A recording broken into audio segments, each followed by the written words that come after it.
Well, hello, folks out there in YouTube land. Got a big show lined up for you today. I got my two bros in here, and we're going to talk about the game coming up, Georgia. We're going to talk a little bit about Kentucky, and we might even sprinkle in some Alabama in there because those boys were at that game as well. They don't miss a game. So we'll get started here in just a moment. All right. Now, these are my two bros. Hi, I'm Larry. This is my brother Daryl. That's my other brother Daryl. But, yep, my brother Daryl and my other brother Daryl. This is Chilmont, and this one over here is Junebug. You've been hearing a lot about Junebug. Now you get to see him. Some of y'all probably know him out at Fairways and Greens. He's a big golfer out there. This is my brother Junebug, and he played in the British Senior Open and finished, 31st, Junebug? Yes, sir. Tied for 31st. Yeah, it was awesome. He was on the front page there for a while and shot like even par and won about 20 grand, didn't you? That's correct. But I had to give some of it to the England tax service over there. So I didn't quite make it back with all that money. Yeah. Well, we feel so bad for you. I don't usually make 20 grand when I play golf. But anyway, and of course, you know my brother Chilmont. I've had him on here a couple times. Now, folks, I got two microphones, so they're going to have to share microphones. If I had enough subscribers, I could probably afford to have another microphone, but that really is on you. Anyway, yeah, we're going to talk about Kentucky here for a minute, and that was a heck of a game. Y'all were both there, correct? Yes, sir. All right. Talk a little bit about that one, Junebug. That was a heck of a game. Well, it was. It really, at the end of the first half there, when we went down and scored right before the half, that looked like that was the ball game. Kentucky was never the same. They came out in the second half, and they were just playing for funsies at that point. Yeah. Let's talk a little bit about the hit that Will Levis took in that, I think it was a second series, and he decided it was first and goal on the 2-yard line, and they did this stupid pass play instead of just running in with Rodriguez, which for some reason these offensive coordinators like to do crap like that. So a typical quarterback would have just thrown that away. But instead, Levis decided he's a fullback and lowered his head and went in there and got the crap knocked out of him. I think it was Omari Thomas that just absolutely leveled him. And it looked like that knocked the crap out of him. And it messed up his finger a little bit, his throwing finger, and his shoulder was bothering him the rest of the game. So they were effectively done then, I think. What do you guys think? It made a big impact on him. It certainly seemed to me that he was struggling. Well, I mean, Forever in Blue Jeans likes to run the ball some. So, I mean, I think he got a little bit mishandled. What'd you call him, Forever in Blue Jeans? Forever in Blue Jeans, Levi's. Oh, God. Nice. We played that song at the tailgate, by the way. Oh, that's funny. Whenever we play Kentucky. All right. We need to get a video of you guys singing that, you and Tim. That was awesome. Oh, that's classic. Forever in Levi's. You should have seen him singing it. That was awesome. But, yeah, this guy, like I said, it's the worst game he's ever played. He had like 3 turnovers, 3 interceptions. No touchdowns. Less than 100 yards of passing, which I don't know. He's probably never had that. But I'm wondering if that hit didn't affect him in some way. Although, he seemed okay, but it just, man, when you get hit that hard, it shakes you up a bit. So I'm not blaming it on that, but it could have played a role in it. But more than anything, though, Tennessee, after that first couple of drives, they started getting pass rush on him, and it's going to affect you. I don't care who you are, and he's going to be a first-round draft choice. If you've got people right in your face the whole game, you're not going to play well. No. So it's hard to throw on your back, isn't it? Absolutely. Yeah, it reminded me a lot. We talked about this a lot prior to this game, that he wasn't going to be like Bryce Young. He's not a magician. He's one of these guys that, first of all, he thinks he's a tough guy, and he probably is. Likes to really get rough with folks, but the problem is our guys don't care about that, and they're a lot bigger than him.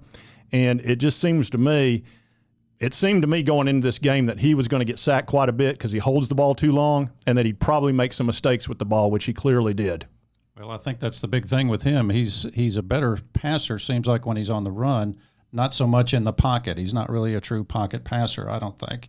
And, we had him hemmed up most of the game and didn't go so well. So, yeah, they obviously the worst game of his career.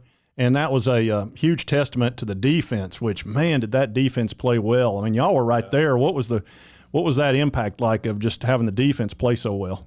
The defense is getting better every week, and this past week it got to another level, and I think we're looking really good the rest of the year with our defense. Yeah, I agree. And that Slaughter kid, what a great name for a defensive player. Yeah, that's a perfect name. Yeah, Slaughter, and he actually did slaughter the guy that resulted in that one pick, wasn't it? Yeah, that was a huge play. That was probably the play of the game. It was a great hit. It was not an illegal hit at all, but oh my gosh, he laid that guy out. What was it? It was like 20-6 at the time, I believe, and they were getting ready to get within a score. And that pick was huge, and then we went to go down and make it 27-6, and the game's just pretty much over at that point.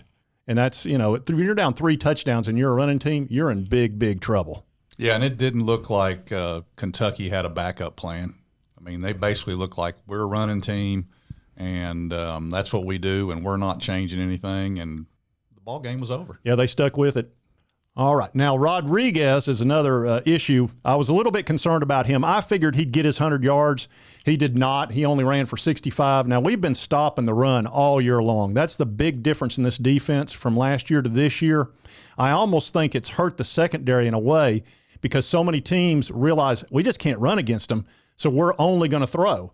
And so that pushes up the numbers in the passing numbers, and that pushes that up to that 300, so it makes the secondary almost look bad. But it's still a great thing because this guy kind of ran through us last year. I think he had like 150 or almost 200 yards last year, and then Saturday he had 65 on 15 rushes. So this guy's a beast. He's 245 pounds, 6'3" or whatever, and he's fast and he's mean. So that was a great testament to the D-line. Well, I think, and that's one area we're getting national attention. It's pretty obvious that, especially on our offensive line, our defensive line, but now our defensive backfield too, our guys are getting coached up in a major way. And, we've discussed this, the three of us. Tennessee's lines, both lines, offensive and defensive, aren't that different from last year. It's pretty much the same personnel, but they're way better. Yeah, it's made a huge difference. I'm shocked at the defensive line. They've been so consistent. And when you stop that run, man, and you make a team one-dimensional, nobody's done that to us. We're always two-dimensional. And then that's just the reality. Our passing has a lot to do with how we run the ball. So, of course, we're going to get the ultimate test Saturday. But you know what? Alabama was an ultimate test too, and we did just fine. That's a really good point. And in fact, Alabama, their defense was ranked higher than Georgia's at the time that we played Alabama. So yeah, weren't they number one? They were. Yeah, I thought they were. They weren't after our ball game. Yeah. But and Georgia's backed up to they're number one. They're number 2 in offense in the country. We're number 1 on offense, so it should be unbelievable. Yeah, that's going to be a great game. It's going to be strength against strength again. It's going to be the number 1 offense against the number 1 defense, pretty much. Yep. So the reality is 44-6. Look, that's nothing but a butt whooping. Okay. Yep. Just a good old-fashioned butt whooping. It just was. I mean, there's no other way to put it, and even the Kentucky people will tell you that. So now we're sitting at 8-0. Now, one thing I want to talk about a little bit, both these boys were at the Alabama game in the stadium, and, of course, it was unbelievable how that played out. That Alabama game was amazing. And like I said, these two, I think this was a June bug right here. Or was that you, Chilmont? No, Chilmont was right here. No, I'm kidding. I thought about going down there, but my wife talked me out of it. She says, "You're 60 years old, dude. Don't be going down there." And an interesting story on that, back in 1982, I did go down on the field when we beat Alabama. Yeah. But I'm too old for that now. Yeah, that was something. That was an amazing end to that game.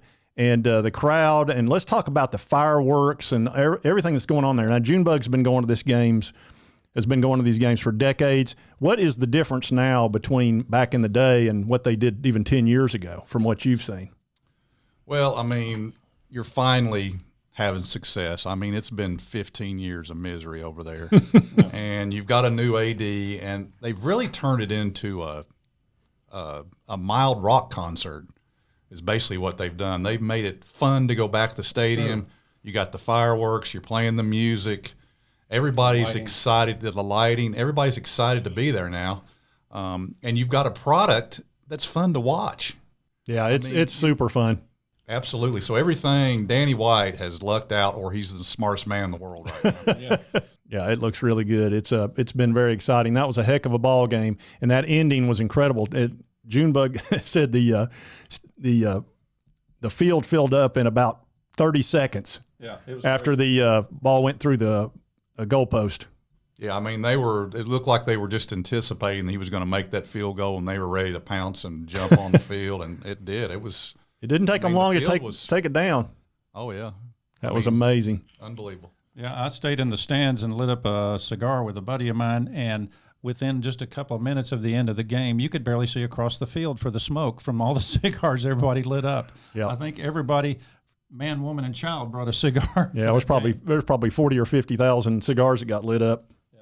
The biggest thing from that game, though, was it was like 15 years of frustration went out the window when that field goal went through, because we've been getting beat by Alabama every year, and not beat, just barely beat, just the heck beat out of us. Yeah. And we finally beat the bully, and the celebration was just so fabulous. It was. Yeah. Now, Walt, I've told you folks that he suffered in past tense the worst case of battered Vol syndrome that has ever been measured. Okay? I'm finally recovering a little bit. It's been bad. Yeah. Now, I've actually got a picture of the final year, of the final Pruitt year of Walt, and let me show y'all that. Now, this is Junebug right here. This was the final season of Pruitt, correct? When we finally got to 3-7. Yeah, this was 3-7, and look, you'll notice he's got his orange balloon, because he still cared about him even after all the crap they put him through. I'll tell you how bad it got. I mean, before the season started this year, I had us winning 7 games. Yeah. How many we won now? 8? Yeah, I had us at 9. I had us 9-3, and I'm off on that as well. But I'm finally coming out of it. I'm feeling better. Yeah, he was very negative, very, he just would not allow himself to get excited. And I've also been telling you about the tailgating, that he would be there at 6 a.m. for any game. Didn't matter if it's 7 o'clock, 3 o'clock, whatever. And they would put out the TVs, and they had their grill. I mean, it was just turned this whole tailgate thing into this big to-do. And, of course, everybody comes down and sees them. But we did find out one falsehood that has been told to us by Junebug, that he was the one that was setting it up every time. So we actually have this video that actually proves who's been setting it up at 6 a.m. Hello, John Boy. You said Junebug got here early. I just want to let you know, tailgate is set up. All set up, the 2 TVs, game day's on. Do you see Junebug here? I don't think so. All set up by your sister-in-law. Goodbye. Well, one thing you don't know about the tailgate now is I've moved up to master of ceremonies of the tailgate, so I'm allowed to come a little bit later on some mornings. Well, we did happen to get a picture of where you were at 6 a.m., Junebug, and actually I'll let you folks see that. When you tailgate all day, you've got to get your rest. You got to get your sleep, don't you? Absolutely. Those 13-hour tailgates will wear on you. All right, so now we got the truth. Well, I will say I have been there in the dark a couple times to help. I was getting ready to say that I know you've been there at least a few times. 7 o'clock game, like I said, I'm getting a little bit old for getting there that early for a 7 o'clock game. Yeah. Mary's in a special category. She's just, she's just a grinder. It doesn't matter. She's going to be there. And, of course, y'all get there at that hour because you want to make sure you get your spot. That's correct, because where we tailgate, there's not a lot of tailgating areas, so you got to first come, first serve. You're sitting in my spot. Oh, you've got to be kidding me. Leonard, she's in my spot. Yeah. Perfect, yeah. Okay, let's see. All right, folks, now we're going to talk about the big elephant in the room. Actually, not an elephant, a bulldog. We're going to talk about the Georgia Bulldogs we're going to be playing this week. And probably the main guy that we're going to have to deal with and we're going to have to stop is one Stetson Bennett. Yep, how this guy plays is going to be very critical. He's been playing well against us, but this year he's had some games where he's been down, thrown some interceptions, made some mistakes, made some bad throws. The question is, can we put enough pressure on him to cause that to happen, number one? And number two, will he have that bad game? I'm wondering if the pressure is going to be the key to it, or will he have a magical game like he typically has against us where he runs around back there and does his version of Mahomes? Well, he's very shifty. He's not quite as good as Bryce Young from Alabama, but, the guy's won a national championship, so he'll be ready to play, and it's going to come down to if we can get a couple 3 stops, I like our chances, but he's not the biggest issue in my mind. It's those tight ends that they have, because that's just that matchup is a nightmare for anybody. Yeah. If we get pressure on Stinson, I really believe we'll be okay. The key is going to be not letting their tight ends have a field day on us. Yeah, this Bauer guy is kind of a beast, and they've got two more beasts on top of that. But this guy is a pretty phenomenal athlete, and we've definitely going to have to try to keep him under control. Look, you're not going to be able to stop him completely, but if you can just keep him under control and not let him run all over you, that would help a lot, because it does seem like Stetson Bennett really focuses on the tight ends. Yeah, agreed. When they pretty much manhandled Florida, and they did that many times, I think, with a 3 tight end set they ran several times, and it's just nearly impossible to cover that. And, we're probably going to see a lot of that. I wouldn't be surprised if we did Saturday, and hopefully the corners, the linebackers can handle this. We did that, that's going to be a big part of the game. Yeah, this is a very exciting matchup. Now let's talk about our strengths. All right, I don't think there's any question that this guy's probably played as well as any quarterback in the nation. Hendon's been unbelievable. Has he had a bad game? Not that I thought he would have one against Alabama if he was going to have one. No, he played. He didn't play great against Pittsburgh in the first game, but he played pretty well. And you're right, he's not really had a bad ball game. And I expect him to have another good ball game. I mean, everybody talks about, Georgia's going to be able to get pressure on him. You can't get pressure on this guy because he throws it so fast that you can have a great rush, but if the ball's gone, what difference does it make? Yeah, that's been a big issue. I think a lot of people think, our offensive line, which is doing a fantastic job. But here's the thing. When you get the ball out quick the way we do, and we get our people open very quickly, he's not having to sit back there and do like Will Levis did and try to wait for somebody to get open, because we're getting open. The way this offense is set up, it doesn't take long. They occasionally get a coverage sack on him, but it's pretty rare. Well, plus we've got all our 3 main receivers back now. That's a huge thing too, and they're going to have a whole nother week of practice together, and we've got 3 options. It's just about impossible. I mean, who do you cover? Well, another good thing about Hooker is he's thrown 1 interception this year. Oh, man. And for as many passes as he throws in a ball game, I mean, nobody's even close. Well, he only had 3 last year. Yeah, it's only incredible. had 3. I mean, to me, he's the Heisman Trophy winner right now. Well, if you go by the numbers, there's no question. But of course, it's a popularity contest, as you know. Ask Peyton Manning about that. How'd that work out for him? So greatest travesty in all human history. All right, well, let's talk about old Cedric Tillman. He's back in the fold. He only had, 4 catches, but look, he's just getting his feet back wet after a very bad ankle sprain that required surgery.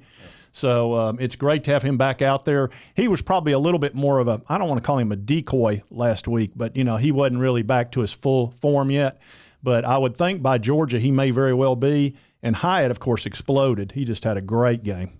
Yeah, no, there's been a lot of talk about, you're going to go down to Athens and the crowd noise like we had up here in Tennessee with Alabama. But let me tell you something about our team. They went to LSU, and, the game was at 12. But let me tell you, LSU people and fans, they're ready to party. They tailgate more than Tennessee fans do. I was there live and in person.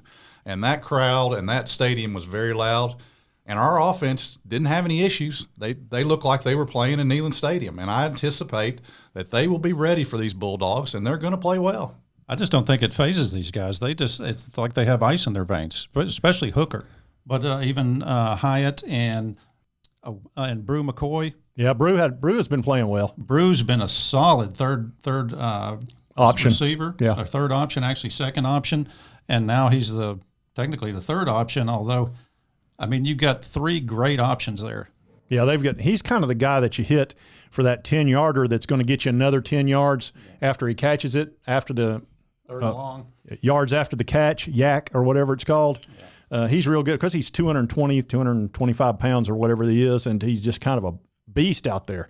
And, our guys are pretty big other than Hyatt. Tillman's a big guy too, but Hyatt is just so fast. Man, he breaks loose, and they really struggle covering him. And then Squirrel White's been kind of showing up, and he looks like kind of type of guy that could break out on you one day and have 2 or 3 touchdowns.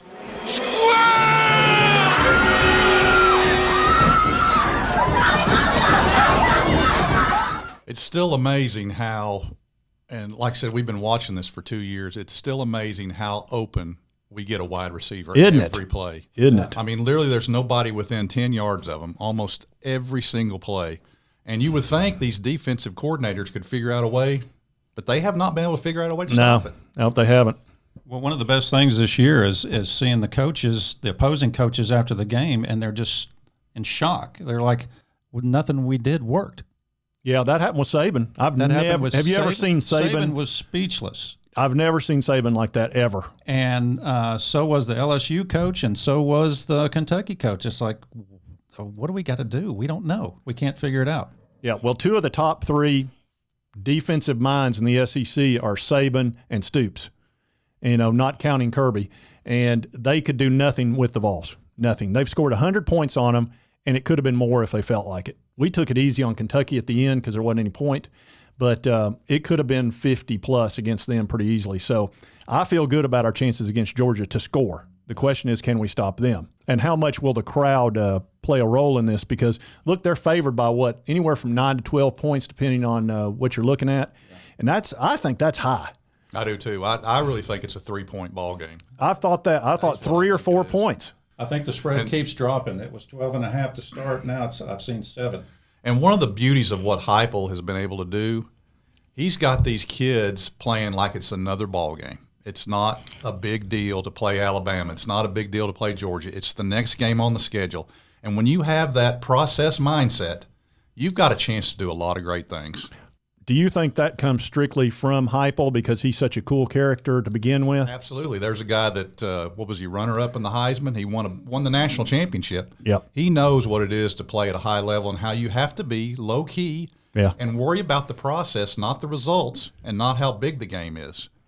That's one thing I've learned from golf throughout the whole 50 years I've played competitive golf. It's got to be a process. You cannot play to the results. Yeah. Well, that certainly seems every time I hear Hendon Hooker speak, he sounds like Heupel. I mean, just exactly. And then you listen to the wide receivers, and instead of them, talking it up, they're like, well, I caught 1,000 balls on the machine the other day, and I think Hyatt did that. I think he caught 1,000 balls after having 5 touchdowns because that's his process. That's what he's trying to do, and it's pretty impressive, really. And I think that helps them deal with the pressure, and it lets them embrace it instead of fear it. Yeah, and if you look at Georgia this year, they've had a couple of games where they really weren't ready to play. Missouri comes to mind. Yeah. Our coach won't let our kids do that. I mean, you look at UT Martin. We came right out, and the ball game was over in the first quarter. Yeah. We didn't have any lulls anywhere. Well, and they did that against South Carolina, Missouri last year. That was when we first started realizing, oh my gosh, what is the deal with this offense? We were up 35-7 or 28-0, and that happened to us. I remember Florida doing that to us a few times, but we never did that to anybody until Heupel got here. All right, folks, that was my brothers here. I did want you to meet them and to let them get on the show. And it looks like we're going to be up, 1 versus 2 come Saturday. And it could very well, when the college football playoff rankings come out, it could be Tennessee's number 1 and Georgia's number 2. But as we all know, there can be only one. There can be only one. Now, folks, here's what I will tell you. If you want to be number 1, you got to beat number 1. But to be the man, you got to beat the man. And I'm saying, woo, right here. That's right. Woo! All right, folks. That's the show. And if you like this content, be sure to hit that like button. Lets me know to continue to cover the Vols. And I'll try to have my brothers on a little bit more. And I hope you did like the content. And we'll see you next time on Sports Talk J.